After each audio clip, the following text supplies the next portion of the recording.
নমস্কার, সকলে কুশল তো?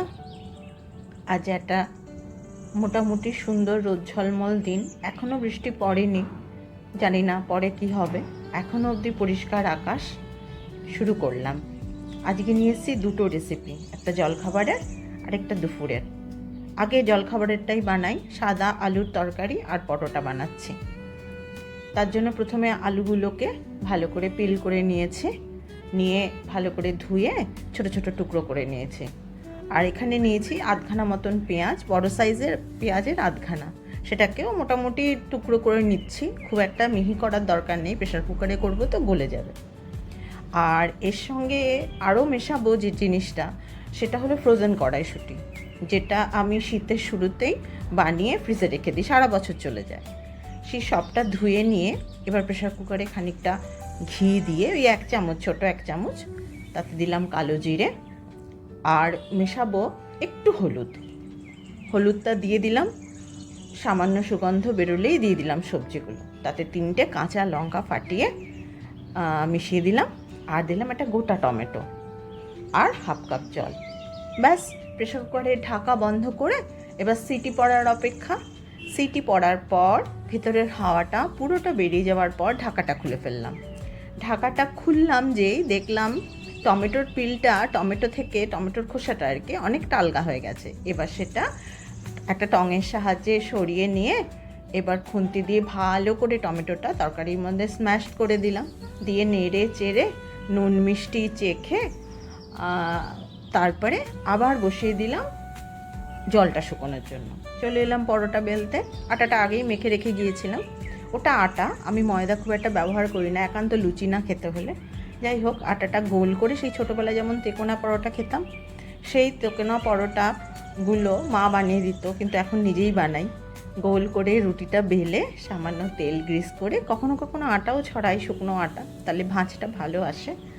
যাই হোক, এবার আমি শুধু তেলই ছড়িয়ে দিয়ে, মানে গ্রিস করে দিয়ে 3 লেয়ারে পরোটাটাকে প্রথমে অর্ধেক, তারপর আবার একটু সামান্য একদম নায়ের মতো চামচটাকে জাস্ট বুলিয়ে নিয়ে আবার ভাঁজ করে সামান্য আটা ডাস্ট করে বড় করে একটা পরোটা বানিয়ে নিলাম। এইভাবে আমি 3টে বানাবো, আর একটু মোটামোটাই বানাচ্ছি যাতে আমাদের 3জনের একটা খেলেই জলখাবারে হয়ে যায়, খাটনিও বাঁচে, সব দিকেই সেভিংস, জ্বালানিও কম, তেলও কম লাগছে, এই আর কি।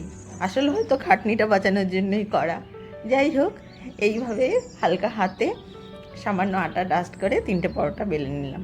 এবার ভাজার পালা।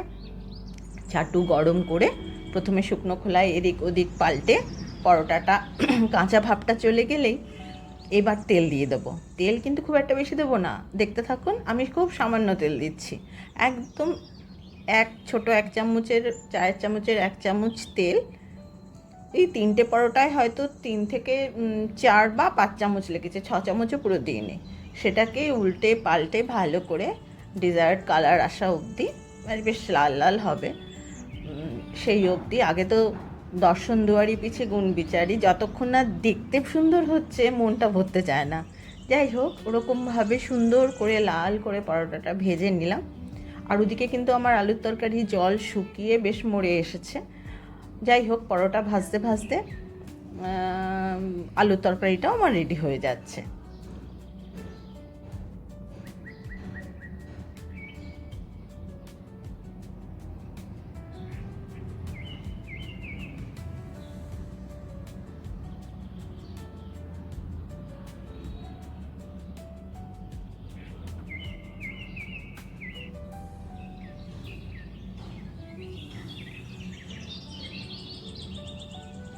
উল্টে পাল্টে অনেকক্ষণ ধরে পরোটাগুলো ভেজে নিলাম। তবে হ্যাঁ, গ্যাসটা কিন্তু আমি মিডিয়াম টু স্লোতেই রেখেছিলাম, হাই করিনি, আর কাছেই দাঁড়িয়েছিলাম। দরকার হলে একটু কমিয়ে বাড়িয়ে পরোটাটা ভেজে নেওয়া যেতেই পারে। আলুর তরকারিটা বললাম গ্যাসে বসানো ছিল বলে একদম জলটা সুন্দরভাবে আমার মানে মনের মতো, মানে যতটা না হলে নয় সেটুকুই দিয়েছি, একেবারে শুকনো করিনি, খেতে অসুবিধা হয়। যাই হোক, এইবার খাবার পালা। পরোটাটা, তবে হ্যাঁ, তরকারিটা নামানোর আগে একটু কসুরি মেথিও মিশিয়ে দিলাম, তাতে গন্ধটা ভীষণ সুন্দর হয়, করে দেখবেন একবার। তারপর খাবার সার্ভের পালা। গরম গরম পরোটা, একটা লাড্ডু আর আলুর তরকারি, ব্যাস জমে গেল।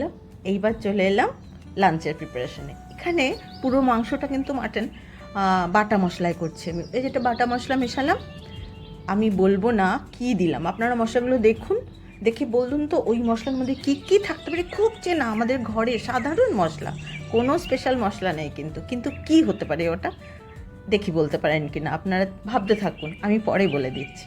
যাই হোক, মাংসটা ধুয়ে ঘন্টাখানেক জল ঝরিয়ে রেখেছিলাম, তারপর মিশিয়ে দিলাম হলুদ, পরিমাণ মতো নুন, আর একটা বড় টমেটোকে 4-5 টুকরো করে মিশিয়ে দিলাম। আচ্ছা, এখানে আমার 750 মাংসের জন্য আমি নিয়েছি 500 পেঁয়াজ মিহি কোচানো, তার অর্ধেক এখানে মেশালাম। মিশিয়ে 1 কোষ মতন, হাতের 1 কোষ মতন একদম খাঁটি সর্ষের তেল দিয়ে ভালো করে কচলে ওই মাংসটাকে ম্যারিনেট মানে মেখে নিলাম। এই মাখাটার উপরেই মাংসের স্বাদ অনেক গুণ নির্ভর করে, মানে পাকা রাঁধুনিরা বলেন আর কি, আমি অত পাকা রাঁধুনি নই, এই তাদের থেকে শুনে, যেমন মা, আমার কাকিমারা, আমার বড় পিসি, আমার বড় মাসি, এরা খুব পাকা রাঁধুনি এক একজন। যাই হোক, সবার থেকে শিখেই করা। আর দিলাম 3 চামচ একদম জল ঝরানো টক দই, ভালো করে মেখে এবার ঢাকা দিয়ে রাখলাম। এটা আধ ঘন্টা থেকে 2 ঘন্টা, আবার ওভারনাইট রাখতে পারেন, আমার বেশি সময় ছিল না, আমি ঘন্টাখানেক রেখেছিলাম। তারপর সর্ষের তেল গরম করে তাতে দিয়ে দিলাম তেজপাতা ফোড়ন, আর ওই বাকি মিহি কুচানো পেঁয়াজটা, সেটা সুন্দর লাল রং ধরলে, ট্রান্সলুসেন্ট কালার এলে, এইবার আমি মাংসটা অ্যাড করে দেবো। যে ম্যারিনেট করা ফ্রিজে রাখা মাংসটা ছিল ম্যারিনেটেড, ওইটা অ্যাড করে দিলাম। দেওয়ার সাথে সাথে বাটিটার মধ্যে যত মশলা লেগেছিল সবটা যতটা সম্ভব কাচিয়ে ওই কড়াইয়ের মধ্যে দিয়ে দিলাম। এবার শুধু ঢাকা দাও আর নাড়ো আর কষো। এই কষার মধ্যেই হচ্ছে রান্নার অর্ধেক স্বাদ লুকিয়ে থাকে কিন্তু। আর মাংসে দেবো বলে কতগুলো আলু কেটেছি, সেই সময়টা আজকে একটু দেরি হয়ে গেছে, সেজন্য কড়াইটা অন্য একটা কড়াইতেই আলুগুলো ভাজতে বসিয়ে দিলাম পাশে, আর এদিকে মাংসটা কষতে থাকলাম। গ্যাস বাড়িয়ে দাঁড়িয়ে থেকেই পাশে দাঁড়িয়েই কষছি, যাতে মাংসটা ধরে না ওঠে আর কষাটাও খুব সুন্দর হয়। তারপরে ওই যে আমি একটা ট্রিক ব্যবহার করি না, যারা আমার আগের রান্না দেখেছেন তারা জানেন, যে গরম মশলা যেটা দেবো রান্নায় সেটা আমি কষার সময় খানিকটা দিয়ে দিই, তাতে ফ্লেভারটা খুব ভালো আসে। করে দেখবেন একবার, মনে হয় ভালোই লাগবে। যাই হোক, দেখেছেন কি সুন্দর কষতে কষতে রঙটা এসেছে, এখনই বেশ লোভনীয় লাগছে। কিন্তু যাই হোক, মাংস তো এখনও সেদ্ধ হয়নি, লোভ লাগলেও কিছু করার নেই।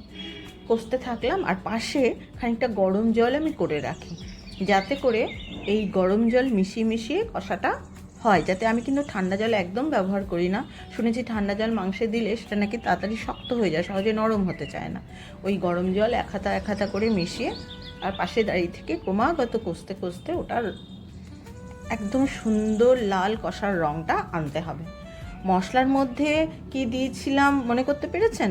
আপনাদের সামনে যেটা দিয়েছি সেটা হচ্ছে রসুন বাটা আর হলুদ আর কাঁচা তেল আর টক দই, পেঁয়াজ। ওই মিক্সির বাটিটায় কী ছিল বুঝতে পেরেছেন কি? এখনও বুঝতে পারেননি? ঠিক আছে, দেখতে থাকুন না, ভাবতে থাকুন, বলছি।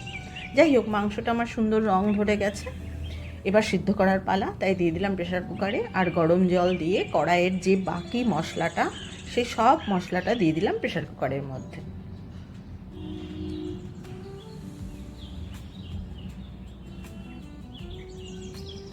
নুনটা কম হয়েছিল বলে একটু অ্যাড করলাম।